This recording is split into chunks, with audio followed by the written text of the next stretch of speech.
Today, on this episode, we're going to talk about 6 unexpected lessons that we have learned while living abroad. Boom! Boom! Cześć ludzie! What's up people? Hola! Figures that here, welcome to another episode. Guys, one of my favorite things about this YouTube channel is how much we cover topics that are related to multicultures. And there are so many of you that are in relationships or, deep friendships with people from other cultures. And with that comes having to either live abroad or having lived abroad in the past for whatever X amount of time, or spending a lot of time in another country, different from the one that you were born in. So I thought myself, being a person that have lived all over the globe at this point, I was thinking there are so many lessons that you get when you live abroad. Aside from the very obvious lessons, there are some other ones that are kind of like hidden. They are unexpected and they teach you so much. So I made a list of 6. For sure, there are way more, and that's why I want you to please comment on the comment box right down there. What are some of those things that you have learned and that experience has taught you, okay? So let's begin. The first lesson that you for sure learn when you live abroad is having to learn again what respect means. Hopefully, most of us were taught by our parents what is respect. So you should have regards for someone else's rights and their feelings. The thing is that respect, it's associated and it's directly linked to your own culture. So what is respectful in your country might not be in someone else's country or culture. When you move abroad, that becomes very apparent. There are some things that are, of course, universal, but there are other things that you'll be very surprised that they don't really mean that much in your culture, and for someone, it's a make or break situation. I'll give you a classic example, me being a Dominican, being a Latino. The way we understand time and responsibilities in regards to time, it's very different from, I think, from the rest of the world.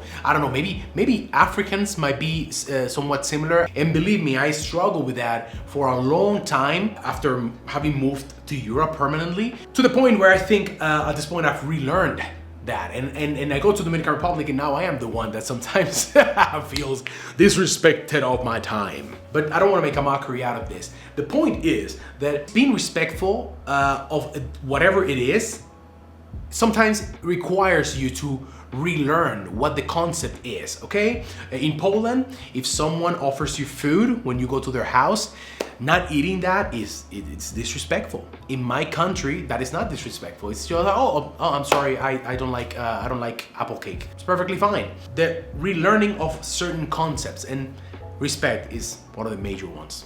The second lesson is that bravery is not always what you think it is, or at least it takes on a different meaning than you thought it meant.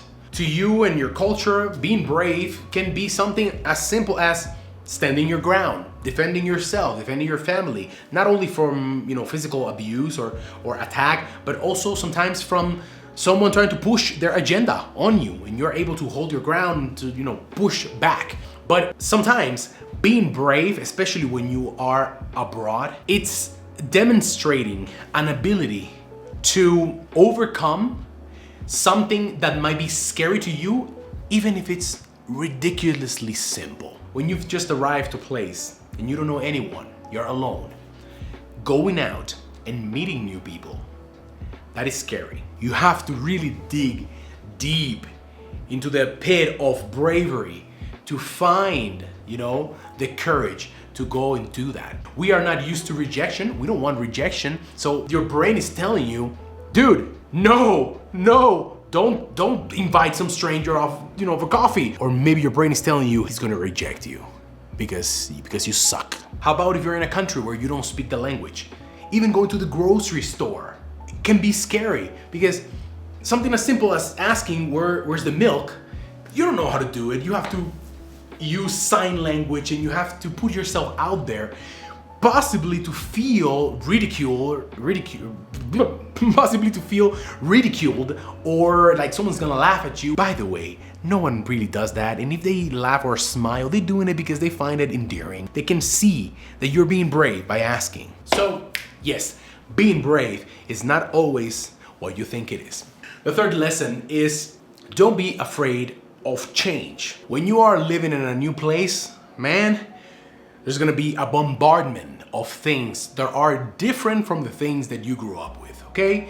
Like, and everything, just the type of milk that you buy, the type of bread that you eat, whether your tomatoes are better or worse, just the way people behave and interact with each other, with you, those things are gonna be different. We really don't thrive well when things are constantly changing. We are habitual beings. That means that we thrive on having habits, on doing things in a certain way. With being away in a new country, in a new environment, there's gonna be change. And we learn not to be afraid of change. We learn to accept change. And most importantly, we learn to understand change.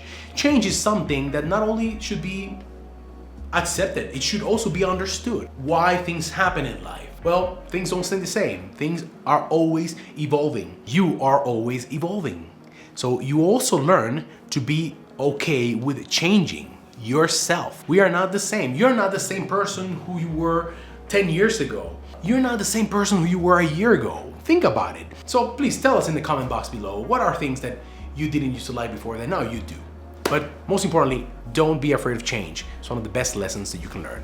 Number 4, stay open-minded. I cannot express to you guys how important it is to stay open-minded. When you are living somewhere with people that are not from your circle, you're gonna be challenged by new things. And your experience in this place is gonna be directly linked to your ability to stay open-minded and to accept new things, new challenges, new experiences, being able to explore a new area or new foods, new seasonings, new condiments. That is super important, but also people staying open-minded to different people's customs. I know your brain's screaming at you that we don't like this is uncomfortable, I'm not used to this, why do they do this way? But if you stay positive, open-minded, then you will see, oh wow, this is a whole culture or cultures that thrive on this type of behavior. They cannot be wrong and I be right? We cannot be so arrogant to think that our way is always the best way. So yeah, you will soon discover many things. I think it's also very scary to stay open-minded because it also implies that you can change and you can stop liking some things from your own culture that you used to maybe love or accept. And that's okay. That's okay because that's growth. So the next lesson, stand for what you believe in. And I get it. Now you're gonna say, come on, hey JT, you're sending me mixed signals here. No, not really. So what I mean with that is that yes, of course, we have to be open-minded. We have to be willing to change. But also there are certain things that are very big part of who we are as people. You're unique because of a series of traits and characteristics that you have that make you you. It's very important to stand your ground, lift your head up high, and hey, this is who I am. I'm not gonna change everything. Okay? Don't lose yourself in this quest to try to adapt to a new culture. I talked about this on a previous episode. I think it was the episode that we said, the things that worried us in Poland. I'm gonna put a link to it up here.